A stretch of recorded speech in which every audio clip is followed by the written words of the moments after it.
Since the start of the COVID-19 pandemic, economic hardship has been felt by many across the globe. The World Bank estimates that in 2020, there were close to 100 million people being pushed into extreme poverty worldwide.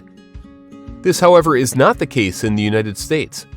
Research conducted at Columbia University shows that the poverty rate in the U.S. fell from 11.8% in 2019 to 9.1% in 2020, and is projected to drop further to 8.5% in 2021, the lowest since records began in 1967. So, what happened?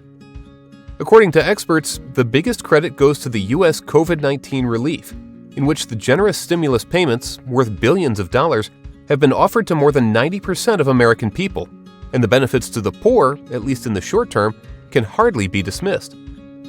But the serious question is, combating poverty is much more than just shoveling money into people's pockets, not only because it's financially unsustainable, but also because it does little to curb the two main causes of poverty that are long-term unemployment and inflation.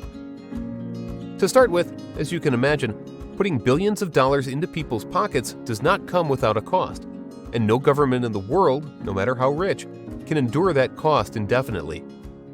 Data from the U.S. Department of the Treasury shows, as of March 2021, the amount of stimulus payments in the U.S. COVID-19 relief had already accumulated to $456 billion, followed by another $411 billion under the American Rescue Plan, bringing the total cost to $867 billion.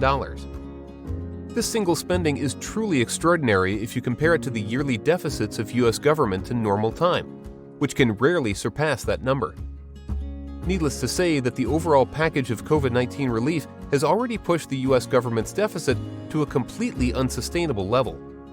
Secondly, although COVID-19 relief can reduce the risk of poverty in the short term, poor people's livelihoods are not protected until they can secure a job in the long run. Data from the U.S. Bureau of Labor Statistics shows that the number of long-term unemployed people in the U.S., which refers to those being out of work for over 6 months, rose rapidly to 4.2 million during the pandemic.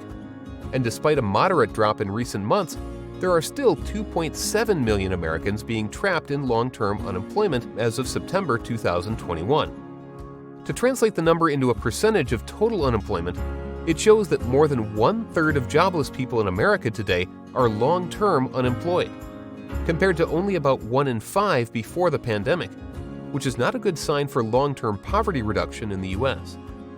Thirdly, expansionary fiscal policies, such as COVID-19 relief, are also likely to contribute to the rising inflation in the future, which could be a bad news to poor Americans as well. According to the U.S. Bureau of Labor Statistics, the inflation rate in the U.S. has surged rapidly since March 2021, which was coinciding with the launch of the American Rescue Plan in the same month. Food inflation in particular had even increased in the beginning of COVID-19 outbreak, and the impact to the poor was tremendous. Take Food Bank as an example. Data estimated by the U.S. food charity Feeding America suggests that in 2020, more than 60 million Americans had turned to food banks, which is a 55% increase from the previous year, resulting in totally 6 billion meals being distributed to hungry people all over the country.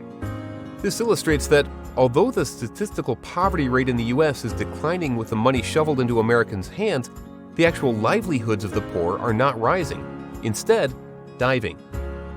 The truth is, poverty is a complex issue that needs comprehensive solutions. From managing the deficit to ending long-term unemployment and stabilizing the prices of food and other essentials, the U.S. government has obviously a lot more to do if it is really serious to protect the long-term interests of poor people in America.